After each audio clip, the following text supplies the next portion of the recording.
कयास और उम्मीद और लोगों की चाह ये बता रही है कि आपको अगर पार्टी ने दोबारा मौका दिया तो कैसा रहेगा आपके नजरिए से?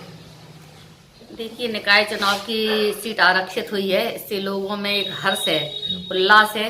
क्योंकि विगत वर्षों में जब भारतीय जनता पार्टी ने एक सामान्य वर्ग की महिला पर अपना विश्वास जताया था, तो लोगों ने भी उसमें भरपूर सहयोग दिया था और बहुत ही उत्साह के साथ उन्होंने चुनाव में भाग लिया था और बहुत ही एक तरह से कहना चाहिए अच्छे मतों से मेरी जीत हुई थी।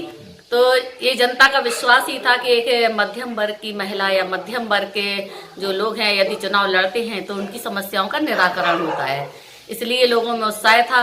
और अभी भी जब महापौर की सीट आरक्षित हुई है तो लोगों में फिर से वही उमंग, वही उत्साह है कि एक बार फिर यदि सामान्य वर्ग का जो उनके क्षेत्र में रहते हों, उनकी समस्याओं से अवगत हों, अगर ऐसे व्यक्ति को टिकट दिया जाए तो उनका विश्वास है कि एक बार फिर से झांसी में विकास की गंगा बहेगी। लोग आपके विकास को आज भी नहीं भूले हैं, लोगों में आपके द्वारा कराए गए विकास की आज भी चर्चा होती है। ऐसे में अगर पार्टी आपको दोबारा टिकट देती है और जनता आपको आशीर्वाद भी देती है तो उसके बाद झांसी की विकास की मुख्य चीजें क्या होंगी? ऐसे कौन से ऐसे बिंदु होंगे? देखिए, जब हमने 2012 में नगर निकाय का चुनाव लड़ा था भारतीय जनता पार्टी से, उस समय झांसी केवल सीमित क्षेत्र तक था, लेकिन उसके बाद उसमें 15 गांव जोड़े गए थे झांसी में, जिनमें कि विकास बिल्कुल भी नहीं था। तो उन क्षेत्रों को, झांसी में भी बहुत से क्षेत्र ऐसे थे जिनमें विकास कार्य नहीं हुए थे, तो हमने उन गाँवों में ज़्यादा ध्यान दिया कि क्योंकि वहाँ की आवश्यकता थी, उनमें विकास कार्य करवाए। और महानगर में आपने देखा होगा कि सड़कें ऐसी ही थी, हमने डिवाइडर युक्त सड़कों का निर्माण करवाया, पार्कों का निर्माण कराया, शमशान घाटों का निर्माण करवाया, डिवाइडर युक्त सड़कों के साथ साथ हरित पट्टियों का विकास करवाया। यही जनता की मूलभूत समस्याएं रहती हैं और जो भी उनकी आगे समस्याएं होंगी उनका भी निराकरण किया जाएगा।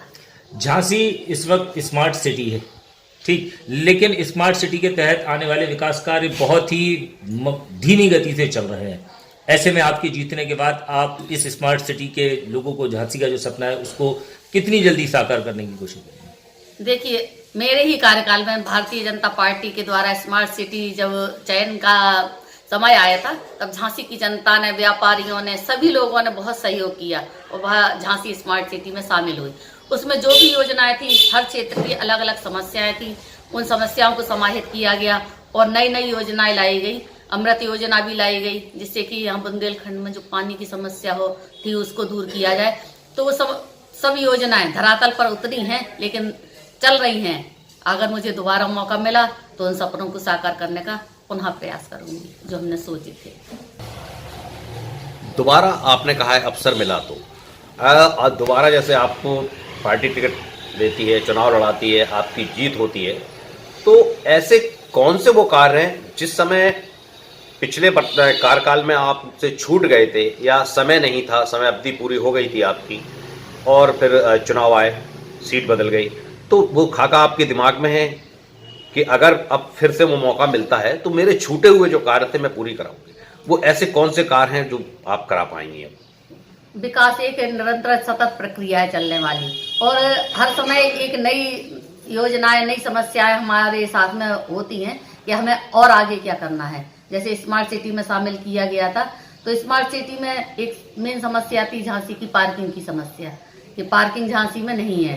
तो कई जगहों को चिन्हित किया गया था। एक बाजारों में हम देखते हैं कि जाम लगता है, तो पार्किंग यदि बन जाती है बाजारों में तो बहुत सी समस्याओं से निजात मिलता है, भीड़ भाड़ से, और दुकानदारों को भी जो प्रॉब्लम होती है, ग्राहक आ नहीं पाते, तो इन समस्याओं से निजात मिलती है। तो ऐसे में मेन समस्या है पार्किंग की, तो इस पर ध्यान दिया जाएगा। और भी जो स्मार्ट सिटी में योजनाएं थी, कुछ योजनाएं धरातल पर उतरी नहीं है, कुछ उतरी हैं तो चल रही हैं, तो उन योजनाओं को पूरा जल्दी से जल्दी करने का प्रयास किया जाएगा और लोगों के बीच में जाकर उनकी और जो नई समस्याएं या वो क्या चाहते हैं उनके साथ मिलकर और भी नई योजनाएं भी शामिल करने का प्रयास करेंगे। आप चुनाव लड़ने जा रही हैं, क्षेत्र की जनता के लिए आपका कोई संदेश है? क्षेत्र की जनता की समस्याएं तो वही होती हैं, नल, बिजली, पानी, हाउस टैक्स और वाटर टैक्स, ये सब समस्याएं, उनको पानी सुलभ हो, जैसे कि भारतीय जनता पार्टी की या केंद्र सरकार की, उत्तर प्रदेश सरकार की योजना है कि हर घर नल योजना, हर व्यक्ति को आवास मिले, हर व्यक्ति को पानी मिले, हर व्यक्ति को बिजली मिले। तो यही भौतिक समस्याएं हैं लोगों की, और इन समस्याओं का जो इसके हकदार हैं उस तक उन योजनाओं का लाभ मिले, इसलिए मैं गली गली, मोहल्ले मोहल्ले जाकर उनको पूरा करने का प्रयास करूंगी।